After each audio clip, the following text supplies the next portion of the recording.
김주애가 또 동행을 했습니다. 중요한 장면마다 동행을 하고 있고 말씀하신 것처럼 상당히 이제 핵절 역할에서 의미를 부여하는 장면임에도 불구하고 김주애가 또 나타났어요.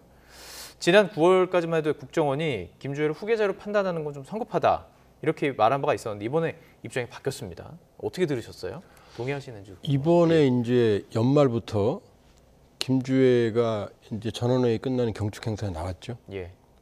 그리고 1일 날 학생 소년 궁전, 만경대 학생 소년 궁전, 이게 이제 그 북한의 엘리트 영재들 그 교육하는 데거든요. 네.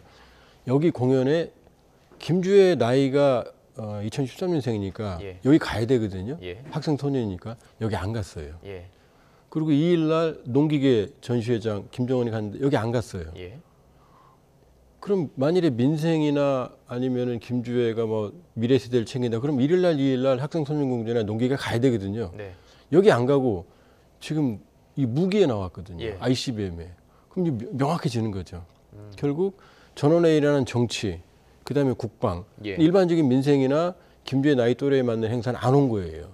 예. 그러니까 이 얘기는 뭐냐? 김주애는 확실하게 후계 수업을 받고 있다. 후계 수업이군요. 예, 그러니까 김주애가 후계자냐? 그건 모릅니다. 후계자는 아니라고 단언할 수 있어요. 왜냐? 네. 김정은도 2009년에 후계자로 공식 임명이 됐고 예. 2010년에 당 중앙위원회 군사위원회 부위원장 임명이 됐어요. 예. 별 4개 대장 직급도 받았고 김정일도 74년에 당 중앙위원회 정치위원으로 임명되면 후계자로 임명이 됐거든요. 네. 그러니까 김정일 임명식은 없었어요. 예. 지금 직함도 없잖아요. 예. 그러니까 후계자는 아닙니다, 현재. 예. 그러나 김정일도 김정은도 대우받지 못했던 완벽한 후계자 수업. 예. 누가 봐도 후계자 수업. 그것도 가장 고강대 후계자 수업인 건 확실히 맞죠. 예. 그러니까 이제 후계자라는 얘기가 나오는 거죠. 후계자로 그래서 이제 유력한 후계자로 보인다고 얘기하고 있는데 북한이 알려진 바에 따르면 상당히 남성 중심의 사회로 알려져 있는데 그러다 보니까 변수들을 많이 얘기해요. 뭐 다른 성별의 지금 자녀가 있는 것으로도 보이는 상황이다라는 얘기도 뭐 정확하지는 않지만 그런 얘기도 있고 또 뭐 조효정 관계가 어떻게 되는 건가요? 그러니까 고모가 되네요. 그 김여정, 김여정이죠. 예. 관계도 좀 예민할 수도 있고 그 변수들은 어떻게 보세요?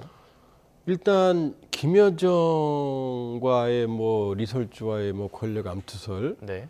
제가 아는 북한 정치 문화라는 건 낭설입니다. 불가능합니다. 예. 김정은으로 권력이 이 승계가 되면 아무리 김여정이라도 격가지로 끝나요. 예. 그러니까 김정일이 예. 74년에 권력 승계 후계자에 성공했을 때 그 전에 쟁쟁한 경쟁자들이 있어요. 네. 김일성의 후처인 김성의 아들 김평일. 김평일은 사실 굉장히 호방하고 예.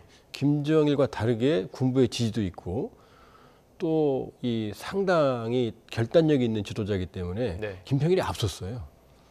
그다음에 김영조 삼촌이 있었거든요. 예. 삼촌. 근데 이 김정일이 집권 이제 후계자로 등장하면서 네. 김영조 삼촌 일가는 모두 하방. 예. 그러니까 사실상 추방당하고 그러니까는 이제 쫓겨간 거죠. 네네. 그다음에 김평일은 이제 그때부터 외국으로 떠들거든요. 존재감이 전혀 없어요. 예. 그러니까 김여정은 김정은의 그 입 역할을 하는 거지 독자 관력은 전혀 없다. 그러니까 뭐 리설주가 뭐 신경을 쓴다. 그건 말이 안 되는 얘기입니다. 예. 그리고 만일에 김주애 말고 예. 김주애가 저렇게 2022년 11월 달에 나와서 지금 20서너 차례 나왔거든요. 네. 한 달에 한 번씩 나온 거예요, 사실은. 한 달에 2번씩 나온 겁니다. 네네.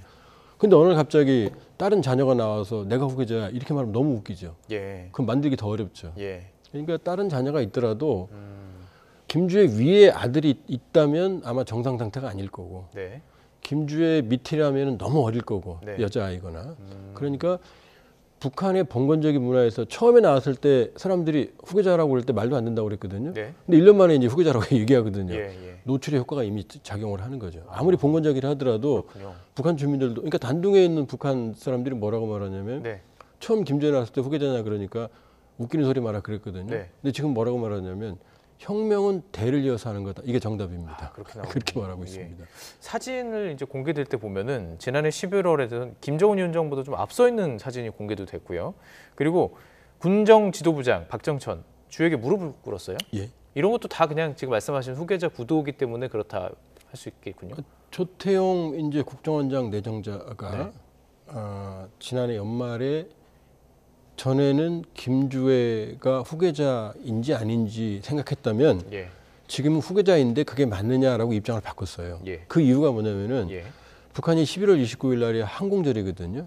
11월 30일 날 공개된 김주의 사진을 보면 김주혜가 정면에 있고 김정은 위원장이 배경 처리가 되어 있습니다. 네. 그때 북한 예, 인민군 맞아요. 사령관이 있고 참 의아했습니다. 그런 사진은 북한 역사에서 처음 있는 일이에요. 아 그래요? 예. 왜냐하면 모든 북한의 선전선동서를 보면 최고 지도자를 중심에 놓거든요. 네. 근데 김주혜가 아주 사력 있게 현장 비행 훈련을 관찰하고 그저 김정은 위원장 그저 멍하게 바라보는 그런 형태의 그림이거든요. 그건 의도적이 아니면은 그런 그림이 나올 수가 없어요. 그렇죠. 그럼에도 불구하고 지금 또 하나 중요한 포인트는 뭐냐면 지금 세계에서 한국을 포함해서 계속 김주혜 후계자를 얘기하는데 오히려 더 내보내고 있거든요. 예. 아니라면 저렇게 할 리가 없거든요. 뭐 한국 내 여론을 호도하기 위해서 네. 그러기에는 지나치죠. 10살짜리 애를 저렇게 한 달에 한 2번씩 그것도 모든 90% 이상의 군사 행보를 보인다. 예. 그거는 사실 뭐 미래세대다 자상한 아빠다 이건 말이 안 되는 거고 또 다른 후계자를 남겨두고 김주혜를 저렇게 내보낸다. 그런 거 같지 그건 않다. 논리적으로 설명이 어려워요.